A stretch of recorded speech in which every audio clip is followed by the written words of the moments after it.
Olá, bem-vindos ao meu canal. Esse será o primeiro vídeo de uma série de vídeos e tutoriais sobre a linguagem de programação OCaml. OCaml é uma linguagem de programação funcional de propósito genérico com ênfase em expressividade e segurança. Algumas características de OCaml. OCaml é funcional. Isso quer dizer que quando você for fazer o seu código, você vai ter que pensar em funções e tipos como o bloco principal de construção do seu programa. Em contrapartida, em Java, você pensaria em classes e objetos, assim como em Python e C++. Apesar de o OCaml ter suporte para objetos e programação orientada a objetos, não é muito útil a gente trabalhar com isso aqui. O foco de OCaml é ser uma linguagem funcional. Além disso, o OCaml permite você trabalhar num nível muito alto. Você trabalha com abstrações bem grandes. Isso evita duplicação de código e aquele famoso código chamado de boilerplate. Tem muito pouco aqui. O OCaml também tem tipagem estática e usa inferência de tipos. Então, tudo tem um tipo em OCaml, esse tipo é definido, e o próprio compilador descobre, na maioria dos casos, o que você quer dizer. Você também pode fazer anotações de tipo. Isso ajuda você a entender o fluxo e o propósito do seu código. O OCaml também é compilado com asterisco.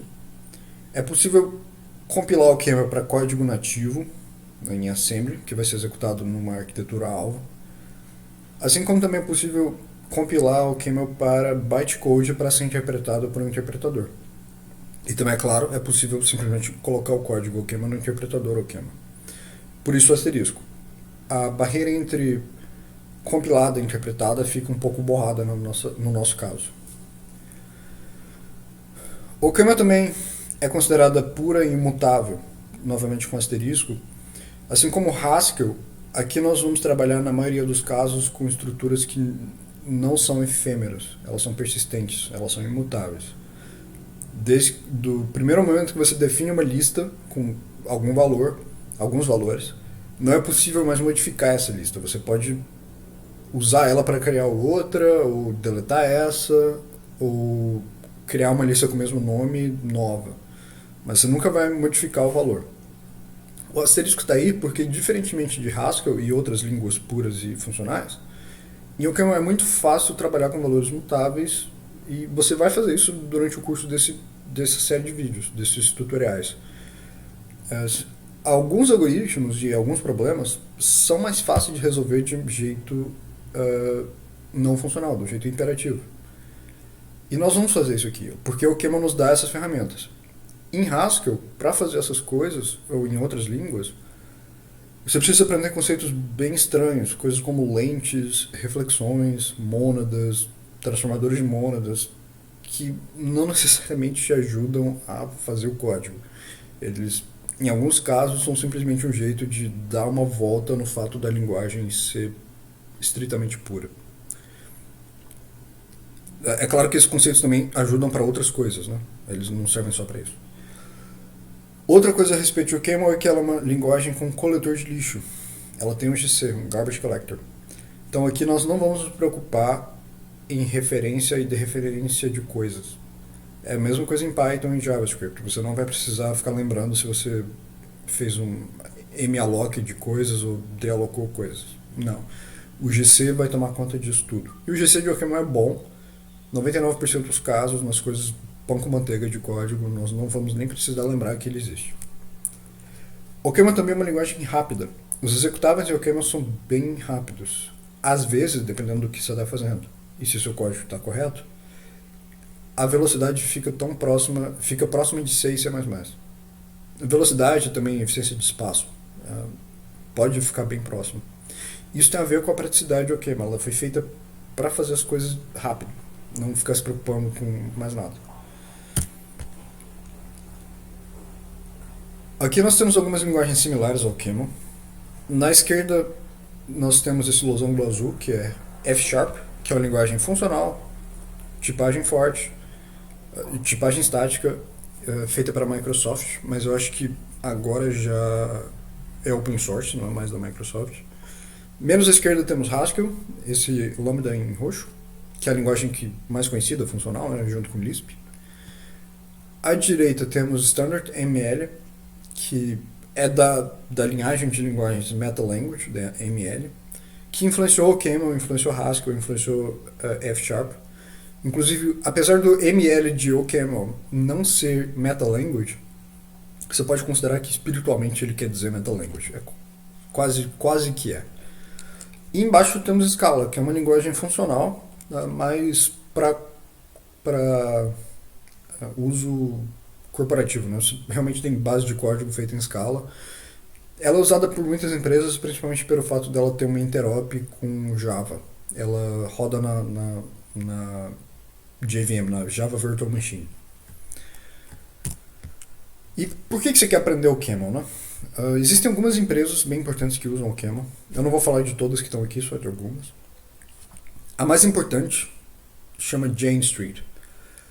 Desde que essa empresa foi criada, melhor falar quem é Jane Street, né? Jane Street é uma empresa de trading de alta frequência. Fica em Wall Street. Eles lidam com bilhões de dólares todos os dias.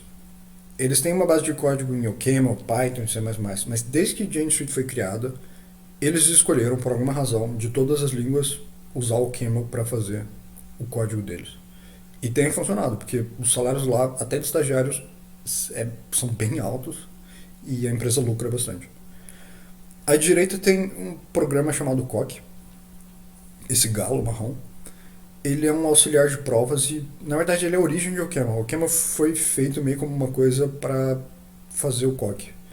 Só que logo essa linguagem foi crescendo e foram percebendo que dava de fazer mais coisas e virou OCaml. Ela ficou maior do que as suas origens, virou um projeto separado. Embaixo nós temos dois exemplos que fazem uso daquelas propriedades de OCaml. FFTW é uma biblioteca que implementa transformada rápida de Fourier. Essa é uma das mais rápidas do mundo, inclusive.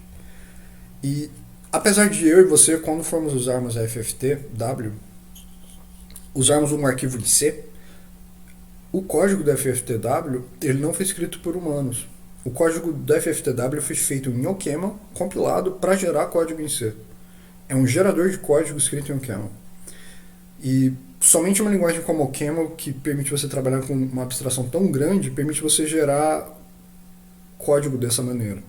Na descrição desse vídeo tem links explicando o que cada uma dessas empresas usam e fazem em OCaml. E eu recomendo que vocês olhem o do FFTW, é uma aplicação bem interessante. À direita de FFTW temos uma linguagem chamada Haxa, eu acho. Ela é usada para fazer jogos e outras aplicações. E o ponto forte dela é que ela tem muitos alvos. Ela tem mais de 20 alvos. Então você escreve o código em Haxa e ele compila para JavaScript, Node.js, Java, C, C++, Python, 300 milhões de coisas. Finalmente, embaixo temos o Tezos, que é esse símbolo azul da esquerda. É uma criptomoeda. Foi feita em OCaml. Tem muito dinheiro investido. Se eu não estou enganado, é uma startup francesa ou da Suíça. Eu acredito que da França. E quem mais usa esse estilo de programação, né? Programação funcional? Aqui no Brasil, eu acredito que o Nubank seja um dos maiores usuários. Lá eles usam uma linguagem chamada Clojure, que é um dialeto de Lisp, que é uma linguagem bem antiga, que também roda, assim como Scala, na JVM, na máquina virtual da Java. E aparentemente eles fazem muita coisa nisso, além de ter, claro, outras línguas. Aprender os conceitos de linguagem funcionais também pode te ajudar com web development, porque existem algumas tecnologias que são funcionais. Uma das maiores é Elixir, que serve para fazer back e front-end, e Elm, que é um pacote de front-end que foi feito em Haskell. Ele não é... Você não escreve em Haskell, é uma linguagem própria, mas o compilador Elm foi feito em Haskell. Também tem ReasonML, que meio que está no mesmo nicho de TypeScript. Surgiu para você não ter que escrever em JavaScript. Ele tem interop com JavaScript, é uma extensão de OCaml e é um pouco mais fácil de usar do que, acho que OCaml puro. E é bem legal também. Eu recomendo que dê uma olhada. Apesar dessas coisas, o OCaml ainda tem alguns problemas. A comunidade é pequena. Isso é um fato. Não é uma coisa que a gente pode resolver facilmente. E até pouco tempo também o OCaml não tinha multiprocessing. Não sei por que demoraram tanto tempo para adicionar, acho que é porque o time de desenvolvimento é pequeno, mas na versão 5.0 para frente já tem. Apesar disso, a versão 5.0 não é a principal, a maioria das pessoas está na versão 4 ou alguma coisa, que vai ser inclusive a que nós vamos usar.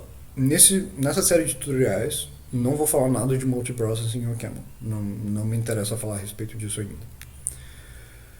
Além disso, a biblioteca padrão tem muita coisa. Tem debugger, tem pacote para integrar com o editor, tem funções de todos os tipos, estruturas de dados, muita coisa. Mas ao mesmo tempo faltam algumas coisas bem estranhas, bem básicas, que você fica se perguntando por que não estão lá. E isso é um problema para algumas pessoas. Eu não considero isso um problema principal, porque aquela empresa Jane Street usa tanto o Camel que eles acabaram fazendo uma própria biblioteca padrão, uma própria standard lib. E ela é aberta para o público, então você pode usar. Nesse curso, não vamos usar a biblioteca de Jane Street. Ela tem muita coisa e os nomes são conflitantes com a biblioteca padrão. Então, eu não quero perder muito tempo confundindo a respeito disso.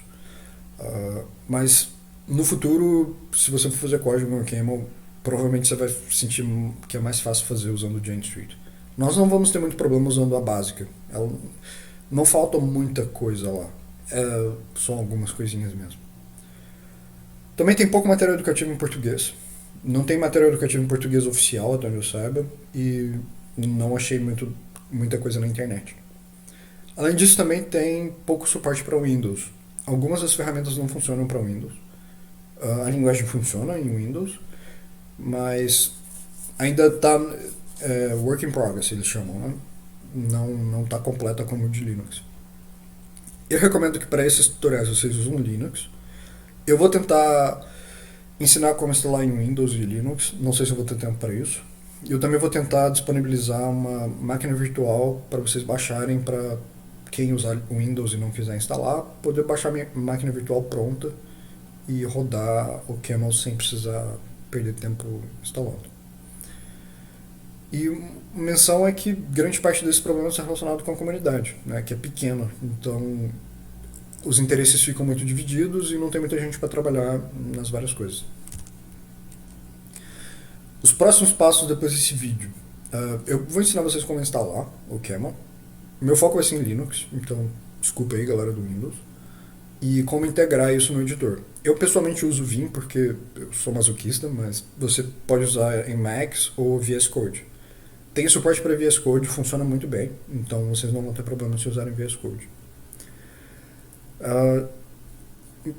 Algumas coisas que nós vamos ter que instalar, né? O gerenciador de pacote, nós vamos ter que instalar um REPL decente, porque o REPL padrão do Camel é meio ruinzinho. Eu vou ensinar a usar como usar o REPL e o compilador, e aí vamos depois para as coisas da linguagem em si, né? A sintaxe, como declarar coisas, funções, sistema de tipos e módulos. Durante tudo isso, eu vou tentar passar alguns exemplos, porque senão fica uma coisa muito teórica. Esse provavelmente vai ser o único vídeo que eu vou usar slides. Eu pretendo fazer uma coisa bem mãos à obra em código, ensinando como fazer as coisas.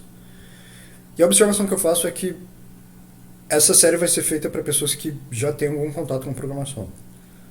Se você sabe Python ou JavaScript, vai ser ok.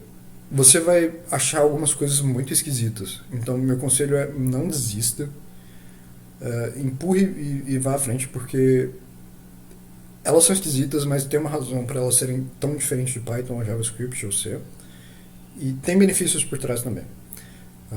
E além do mais, aprender um pouquinho de linguagem funcional também pode se aplicar a essas linguagens que você usa no seu trabalho ou na sua escola, já que elas, vira e mexe, estão pegando ideias de linguagens funcionais, como Lisp, Haskell e Camel. Python tem anotações de tipo, elas são opcionais. Tem um pacote de coisas funcionais em Python. JavaScript também tem como ser escrito de jeito funcional.